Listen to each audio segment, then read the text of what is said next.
अमरनाथ यात्रा की बात करते हैं। अमरनाथ यात्रा से पहले ऑपरेशन हॉकाई शुरू किया गया है। अनंतनाग पुलिस ने इसे लॉन्च किया है, ऑपरेशन हॉकाई। ऑपरेशन के तहत यात्रियों की सुरक्षा को सुनिश्चित किया जाएगा। पहली बार यात्रा मार्ग पर ड्रोन्स और स्नाइपर टीम तैनात की गई है। अमरनाथ यात्रियों की सुरक्षा के लिए ये टीम तैनात की गई है। तो बाबा बर्फानी की पवित्र अमरनाथ यात्रा इस साल 3 जुलाई से शुरू होकर 28 अगस्त तक चलेगी। यात्रा को लेकर प्रशासन, पुलिस और अन्य सुरक्षा एजेंसियां व्यापक तैयारियों में जुटी हुई हैं ताकि श्रद्धालुओं की सुरक्षा और सुविधा सुनिश्चित की जा सके। इसी से जुड़ी बड़ी खबर मिल रही है। अमरनाथ यात्रा की सुरक्षा को लेकर बड़ी तैयारी है। 18 टीम रेस्क्यू के लिए तैनात की गई है। पहाड़ों में हर चुनौती से निपटने की तैयारी की गई है। 18 टीमों को तैनात किया गया है। ये टीम जो है वो हर चुनौती से निपट सकती है। प्राकृतिक आपदाओं और दुर्गम पहाड़ी परिस्थितियों में से निपटने के लिए इस बार सुरक्षा प्रबंध को और मजबूत किया गया है। यात्रा मार्गों, पहलगाम और बालटाल पर कुल 18 विशेष रेस्क्यू टीम तैनात की जा रही हैं, जिनमें जम्मू कश्मीर पुलिस की mountain rescue team, NDRF, SDRF की टीम शामिल है। बाबा बर्फानी की यात्रा की जिम्मेदारी अगर किसी पर रहती है तो अहम जिम्मेदारी यात्रा के दौरान एमआरटी यानी कि माउंटेन रेस्क्यू टीम के ऊपर होती है। वही माउंटेन रेस्क्यू टीम के साथ साथ एनडीआरएफ की टीम जो है वो यहाँ पर तैनात की जाती है। 3 जुलाई से बाबा बर्फानी की यात्रा शुरू होगी, लेकिन आज हम आपको दिखाने की कोशिश करेंगे वो कठिन ट्रेनिंग जो एमआरटी के जवान करते हैं ताकि ये सुनिश्चित किया जा सके कि यात्रा जो है वो पूरी तरीके से स्मूथ रहे और यात्रियों को कोई भी परेशानी ना आए। अगर किसी भी तरीके की जो नेचुरल क्लाइमेटी वहां पर आती है, आपदा आती है, तो उस वक्त कौन कौन से वो इक्विपमेंट हैं जो यहाँ पर इस्तेमाल किए जाते हैं हम आपको दिखाने की कोशिश करेंगे। ये सबसे पहले अगर आप देखें, ये वो रॉड है जिसे एवलांच रॉड कहा जाता है और यहाँ पर अलग अलग किस्म के जो इक्विपमेंट्स हैं वो यहाँ पर रखे गए हैं। यहाँ पे आप रोप देख सकते हैं, उसके साथ साथ हेलमेट, उसके साथ साथ यहाँ पर अलग अलग किस्म के जो विशेष तरीके के जूते हैं वो यहाँ पर ये एमआरटी की टीम इस्तेमाल करती है ताकि जब कोई भी रेस्क्यू ऑपरेशन चलाना है तो उस वक्त क्या कुछ इस्तेमाल करना है। सर, किस तरीके की इक्विपमेंट्स हैं अगर आप बता सकें। जी, इक्विपमेंट हमारे पास टेक्निकली हर सिचुएशन से निपटने के लिए बहुत है। मान के चलिए कि कोई एवलांच के अंदर फंस गया, उस वक्त कौन सा इक्विपमेंट इस्तेमाल होगा? एवलांच में फंसने के लिए सर हमारे पास 2 तरह के इक्विपमेंट हैं। एक, अगर हमारा कोई प्रोफेशनल रेस्क्यू टीम का बंदा खुद एवलांच में दब गया, उसके लिए हमारे पास एवीडी है, एवलांच विक्टिम डिटेक्टर। अच्छा, क्योंकि ये उसके पास भी होता है। तो वो जब उस एरिया को क्रॉस करता है जहां हमें एवलांच का थ्रेट होता है, उस टाइम वो ऑन रखता है और इसको सेंड मोड पे रखता है। अगर वो दब गया फिर हम दूसरा एवीडी से इसको सर्च मोड पे लेके सर्च करते हैं तो वो उसको डिटेक्ट करता है। और जो ये रॉड है ये किसके लिए इस्तेमाल होता है? रॉड है सर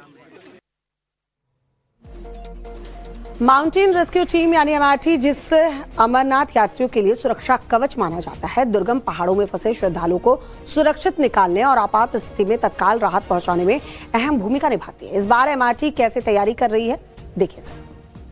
बाबा बर्फानी की यात्रा में यात्रियों को किसी भी तरीके से कोई भी दिक्कत ना हो, उसके लिए पूरी तैयारियां कर ली गई हैं। हम मौजूद हैं जम्मू में और यहाँ पे हिस्सा बने हैं एमआरटी यानी कि माउंटेन रेस्क्यू टीम का। और ये सख्त ट्रेनिंग किस तरीके से होती है ताकि जब रेस्क्यू ऑपरेशन करना हो तो उस वक्त कोई भी दिक्कत ना हो।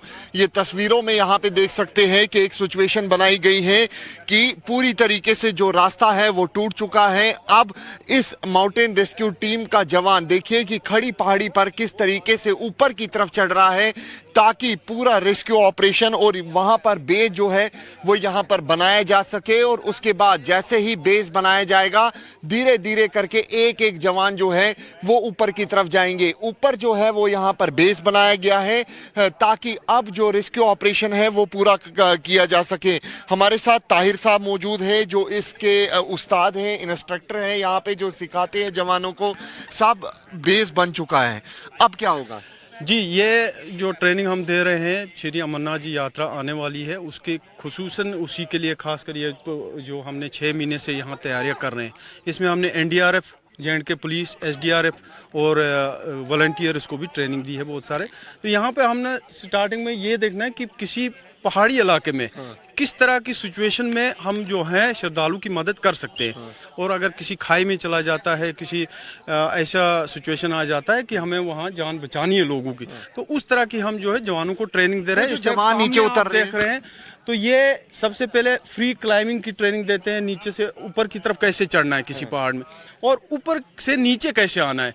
और इसी तरह से आगे आगे हम आपको बताएंगे कि नदी नालों में जब बाढ़ आती है, पानी आता है, तो रास्ते कट हो जाते हैं, तो एक जगह से दूसरी जगह हम पब्लिक को किस तरह से शिफ्ट करते हैं, जिप वायर या जिप लाइन के थ्रू हम कैसे नदी नाले से आर पार रिवर क्रॉसिंग करवाते हैं। अमरनाथ के दोनों यात्रा मार्गों पर कई ऐसे संवेदनशील क्षेत्र भी हैं जहां अभी भी बर्फ जमी हुई है और कई स्थानों पर नाले अचानक उफान पर आ जाते हैं। ऐसे में इन टीमों की तैनाती बहुत ही महत्वपूर्ण मानी जा रही है। ये एमआरटी की जो टीम है वो किस तरीके से यहाँ पर ट्रेनिंग करती है। यहाँ पे सिचुएशन बनाई गई कि यहाँ पे पहले बेस बनाया गया क्योंकि पूरी तरीके से कनेक्टिविटी टूट चुकी है, और ऐसी ही सख्त ट्रेनिंग एमआरटी के जवान यहाँ पर करते हैं। ये देखिए कि टोपोग्राफी किस तरीके की है, और ऐसी ही टोपोग्राफी जो है अमरनाथ यात्रा के दौरान रहती है। और जब इन जवानों के आदेश आता है कि रेस्क्यू ऑपरेशन चलाना है, तो उस वक्त ये देखिए जिप लाइन के जरिए बेस पहले बनाया जाता है पहाड़ी के ऊपर, पूरी तरीके से नीचे नदियां नाले बह रही होती हैं, और कनेक्टिविटी जब टूटती है तो रेस्क्यू ऑपरेशन किस तरीके से चलाया जाता है। ये जवान हैं एमआरटी के जो यहाँ पर पूरी तरीके से यहाँ पर ये ऑपरेशन को अंजाम देते हैं। 2022 में भी इसी तरीके का ऑपरेशन इन जवानों ने किया था, और जिस जगह ये देखिए ये जिप लाइन है, और ऐसा ही एक ऑपरेशन जो है 2022 में किया गया। और जैसे मैं यहाँ पर बैठा हूँ और इसी तरीके से जवान जो है वो यहाँ पर पूरी तरीके से रेस्क्यू ऑपरेशन चलाते हैं, ताकि ये सुनिश्चित किया जा सके कि यात्रियों की सुरक्षा जो है वो सेफ्टी के साथ रखी जाए। और अगर किसी भी तरीके से रेस्क्यू ऑपरेशन करना पड़े, सिचुएशन ऐसी बनती है, तो इसी तरीके का अलग अलग जो पैटर्न है ये जवान इस्तेमाल करते हैं, ताकि रेस्क्यू ऑपरेशन किया जा सके और ये सुनिश्चित किया जा सके कि यात्री पूरी तरीके से सेफ है। कैमरा पर्सन अमित भारद्वाज के साथ अंकित भट्ट, टाइम्स नाउ नव भारत के लिए। खबरों में आगे बढ़ते हैं। यूपी से खबर है, मुहर्रम से पहले पुलिस प्रशासन अलर्ट पर है। ताजिया की लंबाई को लेकर सख्त निर्देश जारी किए गए हैं। एसपी अनुज चौधरी ने ताजियों की लंबाई नापी है। तस्वीर देखिए, एसपी अनुज चौधरी ताजियों की लंबाई नापते हुए नजर आ रहे हैं। मुहर्रम से पहले एसपी अनुज चौधरी ने ताजियों की लंबाई नापी है। मुहर्रम जुलूस में ताजियों की लंबाई छोटी करवाई गई है। सख्त निर्देश दिए गए थे, मानक तय किए गए थे। मानक के अनुरूप ही ताजिया जुलूस निकालने की अनुमति है। यह कदम ताजियों में होने वाले हादसों को रोकने के लिए उठाया गया है।